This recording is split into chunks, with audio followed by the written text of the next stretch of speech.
Madame, Monsieur, bonsoir. Le journal, tout d'abord, les grands titres. Le Premier ministre, Dr Moustapha Madbouli, commence une tournée d'inspection incluant les projets de service du développement et de l'investissement à El Menia. Le ministre américain de la Défense, Mark Esper, affirme à Paris n'être pas surpris de la mise en route par Téhéran des centrifugeuses avancées. Le ministre turc de la Défense affirme que des patrouilles conjointes turco-américaines commenceraient à partir de demain dans le nord-est de la Syrie.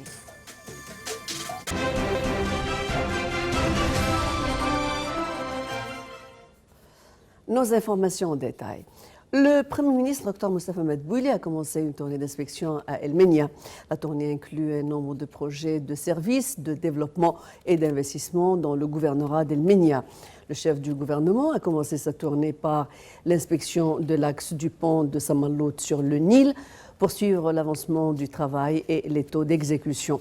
Dr Madbouli a mis l'accent sur l'importance de cet axe et d'autres axes transversaux mis en œuvre par l'État pour relier l'Est à l'Ouest du Nil, pour réaliser le développement en Haute-Égypte, pour soulager les citoyens et pour créer des opportunités de travail.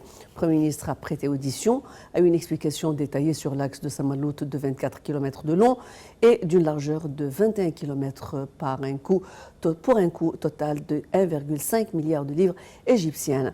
Il est à noter que le ministère des Transports met en œuvre cet axe sur le Nil pour un coût de 9,5 milliards de livres égyptiennes. Dr Madbouli a également inspecté les travaux du développement de l'hôpital idéal de El Menia. Ensuite, le Premier ministre a inspecté le complexe de l'assurance sanitaire dans la région de Sultan à El Menia. Dr Madbouli a en outre inspecté le projet de route de la gare de Masr. La Cour d'assises du Caire a condamné à perpétuité le guide suprême du groupe terroriste des frères Mohamed Bedia et 10 autres personnes dans le procès de la prise d'assaut de prisons et de la frontière orientale. La Cour pénale a également prononcé son verdict à 15 ans de prison ferme pour 8 accusés après la fin du procès de l'accusé Mohamed Morsi El Ayat pour sa mort. Notre chaîne vous propose un large choix de programmes politiques, économiques, culturels et sportifs.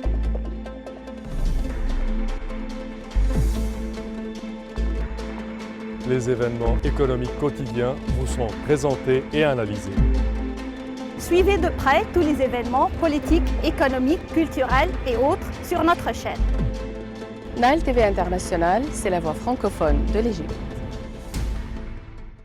La diplomatie soudanaise s'est félicitée de la décision du Conseil de sécurité africain de mettre fin à la suspension de l'adhésion du Soudan à l'Union africaine et de lever le gel de ses activités dans ce pays.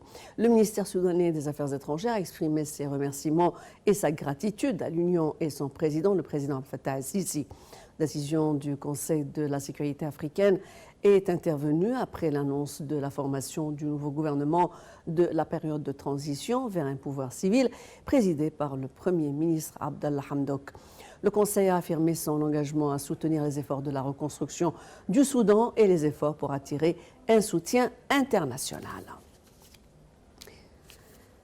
Le ministre américain de la Défense, Mark Esper, a affirmé à Paris n'être pas surpris de la mise en route par Téhéran de centrifugeuses avancées dont la production augmenterait le stock iranien d'uranium enrichi en violation de l'accord nucléaire de 2015. Il est à noter que Téhéran avait annoncé avoir mis en route 20 centrifugeuses en réponse au retrait américain en 2018. Le porte-parole de l'Organisation iranienne de l'énergie atomique a annoncé qu'actuellement, je cite, « Nous n'avons pas besoin d'enrichir à 20% et si le besoin se présente à un moment donné, nous commencerons à faire fonctionner 164 autres centrifugeuses de type IR4 », a-t-il poursuivi. Au cours d'une conférence de presse conjointe à Paris, la France et les États-Unis ont souligné l'importance de l'engagement de toutes les parties à protéger la navigation dans la région du Golfe arabe pour empêcher toute menace étrangère. Entre-temps, les forces navales iraniennes ont arrêté un navire étranger portant à son bord 12 marins philippins accusé de contrebande de carburant. Le Danemark avait annoncé avoir examiné avec les alliés européens le déploiement d'une mission navale internationale pour assurer la navigation dans le détroit d'Ormuz. Le ministre d'État émirati aux Affaires étrangères, Anwar Gergesh, a affirmé que son pays soutenait l'Arabie saoudite dans son appel en faveur d'un dialogue yéménite. M. Gergesh a tweeté que l'Arabie saoudite dirigeait la coalition arabe au Yémen avec compétence et habileté. Le ministre émirati Gergesh a également réitéré que la réponse des Émirats arabes unis à l'invitation de Riyad de participer à la bataille d'Al-Hazm a établi un partenariat régional fort. Notons que le Royaume s'était contenté d'inviter les belligérants au dialogue, exprimant son refus de changer la réalité au Yémen par la force, insistant sur l'absence de toute solution alternative au gouvernement yéménite. Les forces israéliennes ont mené à l'aube une série de raids sur des positions dans la bande de Gaza. Le porte-parole de l'armée israélienne a présumé que ce bombardement est intervenu après la chute en Israël de roquettes tirées à partir de l'enclave palestinienne. Notons que les échanges de tirs nocturnes sont intervenus après la mort de 2 jeunes Palestiniens tués par des tirs de soldats israéliens lors de heurts près de la barrière séparant Israël de la bande de Gaza. Le ministre turc de la Défense, Hulusi Akar, a affirmé que les patrouilles conjointes turco-américaines commenceraient à partir de demain dans le nord-est de la Syrie, ajoutant que ce secteur est censé se transformer à terme en une zone de sécurité dans le nord-est de la Syrie où se trouvent les unités de protection du peuple kurde. Fin de citation. La Chambre des Lords a adopté la proposition de loi contraignant Boris Johnson à demander un report du Brexit pour éviter une sortie sans accord de l'Union européenne. D'autre part, les partis de l'opposition se concertaient en vue de ce vote. Plus de détails dans ce reportage. La Chambre des Lords britannique a adopté définitivement le texte de loi visant à bloquer une sortie du Royaume-Uni de l'Union européenne sans accord, infligeant une nouvelle défaite au Premier ministre Boris Johnson, opposé à une telle initiative. Cette législation, qui demande à M. Johnson de solliciter auprès de Bruxelles un report de 3 mois du Brexit prévu le 31 octobre, doit entrer en vigueur dès lundi après approbation de la reine Elisabeth. Le Premier ministre Boris Johnson espère désormais que l'opposition approuve sa demande d'organiser des élections anticipées mi-octobre afin de se donner une majorité pour sortir de l'Union européenne le 31 octobre, accord ou pas. Décriée comme une manœuvre pour précipiter le pays vers un Brexit sans accord, cette suspension du Parlement pour 5 semaines jusqu'au 14 octobre a provoqué la fureur de l'opposition, mais aussi de députés conservateurs. Le gouvernement va de nouveau soumettre lundi soir au vote des députés une motion pour organiser des élections avant la fin octobre, qui doit réunir les 2/3 des voix pour être adoptée. Mais le succès n'est pas garanti, car le Labour, principal parti d'opposition, préférerait des élections une fois entériné le report du Brexit, son principal objectif étant d'éviter une sortie sans accord. Or, les travaillistes craignent que Boris Johnson ne change la date du scrutin à sa convenance avant le 31 octobre. Car s'il décrochait une majorité, il pourrait alors sortir de l'Union européenne avec ou sans accord avec Bruxelles.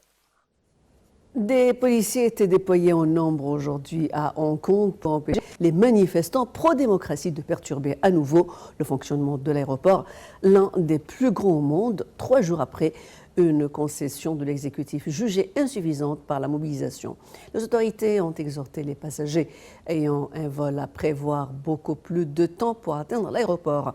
Dimanche dernier, les manifestants ont de nouveau ciblé l'aéroport et démontré leur capacité à y semer le chaos. Les préparatifs ont commencé pour un échange de prisonniers entre la Russie et l'Ukraine. C'est ce qu'a annoncé la télévision d'État russe, diffusant des images d'autocars quittant la prison de Lofotovo à Moscou sous protection policière. L'avocat des prisonniers a annoncé dans la matinée que parmi les détenus qui doivent être échangés figurent 24 marins ukrainiens dont la Russie que la Russie a capturé ou dont la Russie a capturé les navires au large de la Crimée en novembre dernier, ajoutant qu'il devrait arriver en Ukraine, je cite, dans les prochaines heures. Le président russe Vladimir Poutine, de son côté, il avait déclaré que cette mesure sera un grand pas vers la normalisation des relations entre les deux pays. Le chef du commandement central américain, Kenneth McKenzie, est arrivé à Islamabad, la capitale pakistanaise, pour des réunions importantes avec les dirigeants civils et militaires. Le porte-parole du ministère de la Défense indienne a déclaré que l'armée pakistanaise a ciblé des sites et des villages dans le secteur de Pune, dans la nation du Jammu et du Cachemire indien. Il s'agit d'une violation d'un cessez-le-feu le long de la ligne de surveillance séparant les deux parties du Cachemire. Le Premier ministre pakistanais Imran Khan avait affirmé que les mesures récentes ayant été prises par l'Inde dans le territoire litigieux constituent une menace pour la sécurité à Islamabad. दुनिया में मैं कश्मीर का जो हालात हैं, जो पैगाम हैं, जो